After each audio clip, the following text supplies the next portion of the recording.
रात में एक डॉक्टर अपनी नाइट ड्यूटी के बाद सेमिनार रूम में रेस्ट करने जाती हैं एंड वहाँ उनका गैंग रेप करके मर्डर कर दिया जाता है। हमारी डॉक्टर फेटर्निटी की लड़ाई नहीं है, ये पूरी देश की लड़ाई है। इनको ये छोटी मोटी जो है ना 10 साल की सजा और ये सब तो होनी नहीं चाहिए, सीधे फांसी में लटका देना चाहिए। उम्मीद की जाती है कि हम नाइट ड्यूटी सर्व करें, लेकिन वो सर्व करने से पहले आपके पार्ट पर आपको सेफ्टी और सिक्योरिटी अश्योर करनी होगी। मैं बस आपसे एक विनती, आपके न्यूज़ चैनल के द्वारा एक विनती करना चाहता हूँ। देश के सारे नागरिक, मेल फीमेल बच्चे सब यहाँ अपने अपने लोकल मेडिकल कॉलेजेस में जाएं और प्रोटेस्ट करें। इस सब पूरे प्रकरण में यही समझ में आ रहा है कि वेस्ट बंगाल गवर्नमेंट जो है इस पूरे प्रकरण को सुलझाने के मूड में है ही नहीं। सेंट्रल प्रोटेक्शन एक्ट की डिमांड बहुत टाइम से चल रही है, उन्हें फॉलो किया जाए तो कल्प्रिट्स को कड़ी से कड़ी सजा मिल सकती है, पर उन्हें इम्प्लीमेंट नहीं किया जा रहा है। इस सिचुएशन के बाद हमें अपनी नाइट ड्यूटीज छोड़िए, नॉर्मल ड्यूटीज करने में भी डर लग रहा है। इंदौर में आज भी जूनियर डॉक्टर्स जो है वे लोग प्रदर्शन कर रहे हैं। सुबह 9 बजे से ही सभी जूनियर डॉक्टर्स इंदौर के एमवाई अस्पताल के मुख्य गेट पर एकत्रित हो चुके हैं। आपको सीधी तस्वीरें इंदौर से ही दिखा रहे हैं, जहां पर जूनियर डॉक्टर्स द्वारा प्रदर्शन जो है वो एक बार फिर से शुरू कर दिया गया है। पिछले 4 दिनों से लगातार जूनियर डॉक्टर्स जो है वे लोग प्रोटेस्ट कर रहे हैं। कोलकाता में हुए रेप और मर्डर कांड से सभी लोग आक्रोशित है और सभी की यही मांगे है कि जस्टिस जो है यानी कि न्याय जो है वो इन्हें मिलना चाहिए, जल्द से जल्द मिलना चाहिए। न्याय मिलने में देरी हो रही है, उससे भी आक्रोशित है। और साथ ही में कोलकाता में जो डॉक्टर्स द्वारा प्रोटेस्ट किया जा रहा था, उस दौरान जब उन लोगों के साथ मारपीट की गई है, मॉब लिंचिंग की गई है, उससे भी सभी लोग बेहद आक्रोशित है। आज दोपहर 12 बजे से सीनियर डॉक्टर्स भी प्रोटेस्ट करेंगे। क्या कुछ इनकी मांगे हैं, किस लिए प्रोटेस्ट कर रहे हैं, इन्हीं से सुनेंगे। क्या आप लोगों की मांगे हैं, क्यों आप लोग प्रोटेस्ट कर रहे हैं? देखो, मांगे जो हैं सब हरेन भाई बताएंगे, नए जेडी प्रेसिडेंट। मैं बस आपसे एक विनती, आपके न्यूज़ चैनल के द्वारा एक विनती करना चाहता हूँ। देश के सारे नागरिक, मेल फीमेल बच्चे सब यहाँ अपने अपने लोकल मेडिकल कॉलेजेस में जाएं और प्रोटेस्ट करें। ये मेडिकल फेटर्निटी की बात नहीं है। ये रोज़ ऐसे जो कांड हो रहे हैं, जो रोज़ ऐसी हरकतें हो रही हैं हमारी फीमेल के साथ, अपने आप भगवान में मेरा पर्सनल मानना और मेरे को लगता है सबका पर्सनल मानना है, औरत से भगवान से ऊपर औरत है सबसे बड़ी। भगवान भी नीचे आते हैं, औरत ही नहीं होती तो हम नहीं होते, कोई भी नहीं होता। बात समझ रहे हैं?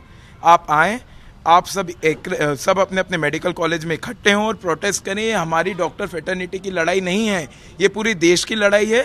और मैं चाहता हूँ कि ऐसे कोई रूल निकले कि इनको सीधे फांसी दें। इनको ये छोटी मोटी जो है ना 10 साल की सजा और ये सब तो होनी नहीं चाहिए, सीधे फांसी में लटका देना चाहिए। बाकी आपको ब्रीफ करेंगे हरेन भाई। बिल्कुल, तो हरेन जी, क्या पूरा मामला है, किस लिए आप लोग लगातार प्रदर्शन कर रहे हैं? पिछले 4 दिनों से प्रदर्शन आप लोगों द्वारा लगातार किया जा रहा है। जैसा कि पूरे देश को ज्ञात है कि कोलकाता में कुछ दिन पहले एक रेप एंड मर्डर हुआ है फीमेल डॉक्टर का। उसके अगेंस्ट हम लोगों ने ये पूरा प्रोटेस्ट स्टार्ट किया है। अभी 2 दिन पहले जब प्रोटेस्ट चल रहा था, शांतिपूर्ण प्रोटेस्ट चल रहा था, उसी मेडिकल कॉलेज पे वहाँ पर 1,500 से 2,000 लोगों ने, मॉब ने एक अटैक किया है। इस सब पूरे प्रकरण में यही समझ में आ रहा है कि वेस्ट बंगाल गवर्नमेंट जो है इस पूरे प्रकरण को सुलझाने के मूड में है ही नहीं, उल्टा बिगाड़ने के मूड में है। वेस्ट बंगाल का ये फेल्योर दिख रहा है। हम लोगों का ये प्रोटेस्ट इसलिए चल रहा है कि हम सेंट्रल गवर्नमेंट से मांग कर रहे हैं इस पूरे मुद्दे को अपने हैंड ओवर लें। जैसे कि सीबीआई जांच स्टार्ट कर दी गई है, इसको जल्द से जल्द निपटाएं, वहाँ पर वापस से एक सेफ़ एनवायरनमेंट क्रिएट करें।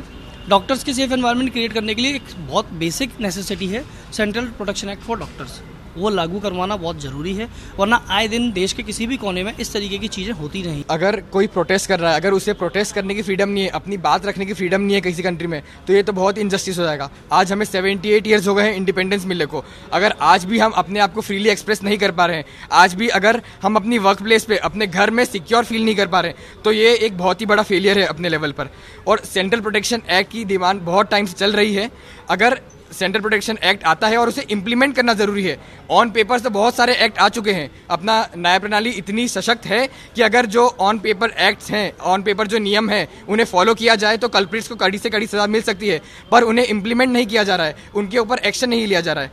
तो अगर हमारे ब्राइट माइंड्स जो यहाँ पे पूरे कंट्री को सर्व कर रहे हैं, इसी कारण से वो इंडिया के बाहर माइग्रेट कर रहे हैं, अमेरिका या यूएस जाके वहाँ पर अपनी प्रैक्टिस कर रहे हैं। तो अगर हमें ये ब्रेन ड्रेन नहीं चाहते, हम चाहते हैं कि हमारे डॉक्टर्स यहीं पर रह के हमारी सेवा दें, यहीं पर करें, तो ये बहुत ज़रूरी है कि सेंट्रल प्रोटेक्शन एक्ट आए। और ये सिर्फ डॉक्टर्स की बात नहीं है, पूरी कम्युनिटी की बात है। हमें एज अ ह्यूमन अब मैं इसके लिए आगे आना चाहिए। जी बिल्कुल, तो ना केवल पुरुष यहाँ पर बल्कि महिला डॉक्टर्स जो है वे लोग भी सभी यहाँ पर मौजूद है और किस तरह से सभी लोग अपने हाथ में बैनर्स लेकर यहाँ पर एक मैसेज जो है वो दे रहे हैं और सभी लोग यहाँ पर न्याय की मांग कर रहे हैं। लगातार यही डिमांड है कि न्याय जल्द से जल्द मिलना चाहिए और जिस तरह से कोलकाता में लगातार डॉक्टर्स के साथ घटनाएं घटित हो रही है उसे रुकना चाहिए और उसके खिलाफ सख्त से सख्त एक्शन होना चाहिए। फीमेल्स की सेफ्टी को लेकर क्या कहेंगे, क्योंकि जिस तरह से देखा जा रहा है रात की 3 बजे से लेकर सुबह 6 बजे के बीच की ये घटना थी, जाहिर सी बात है नाइट ड्यूटी पर वो डॉक्टर थी, ऐसे में महिलाओं के मन में किस तरह का डर अब पैदा हो रहा है? रात में एक डॉक्टर अपनी नाइट ड्यूटी के बाद सेमिनार रूम में रेस्ट करने जाती हैं एंड वहाँ उनका गैंग रेप करके मर्डर कर दिया जाता है। इससे दर्दनाक बात और क्या हो सकती है? हमारी नाइट ड्यूटी स्केड्यूल की जाती है, उम्मीद की जाती है कि हम नाइट ड्यूटी सर्व करें, लेकिन वो सर्व करने से पहले आपके पार्ट पर आपको सेफ्टी और सिक्योरिटी अश्योर करनी होगी। Only then we can serve the night duties. Otherwise as a doctor हम भी इसको नोबल प्रोफेशन की तरह नहीं, सिर्फ एक अपने प्रोफेशन की तरह लेंगे और हमें भगवान बनने में कोई दिलचस्पी नहीं रह जाएगी। तो ये safety and security is very important. अगर आप हमसे नाइट ड्यूटीज़ की उम्मीद करते हैं, अभी इस सिचुएशन के बाद हमें अपनी नाइट ड्यूटीज़ छोड़िए, नॉर्मल ड्यूटीज़ करने में भी डर लग रहा है कि वहाँ पर भी कोई हादसा ना हो जाए। बिल्कुल, ये सीधी बात है कि डॉक्टर्स को हम एक तरफ भगवान की तरह ट्रीट करते हैं और दूसरी तरफ उन्हीं के साथ अगर इस तरह की दर्दनाक घटनाएं जो है वो घटित हो रही है तो सभी के मन में किस तरह का डर जो है वो पैदा हो रहा है। ना केवल महिलाएं लेकिन पुरुष डॉक्टर्स यानी हम ऐसा भी कह सकते हैं कि सभी की सेफ्टी जो है वो बेहद जरूरी है। नाइट ड्यूटी में जिस तरह की सेफ्टी होनी चाहिए वो कहीं भी नहीं मिल रही, जिसके चलते डॉक्टर्स द्वारा सेंट्रल प्रोटेक्शन एक्ट की डिमांड भी की जा रही है। आज दोपहर 12 बजे से 1 बजे तक फिर से प्रोटेस्ट जो है वो किया जाएगा और उस दौरान पूरी तरह से ओपीडी जो रहेगी वो बंद हमें देखने को मिलेगी। कैमरामैन संतोष जटवन के साथ निहारिका शर्मा, IBC 24 इंदौर।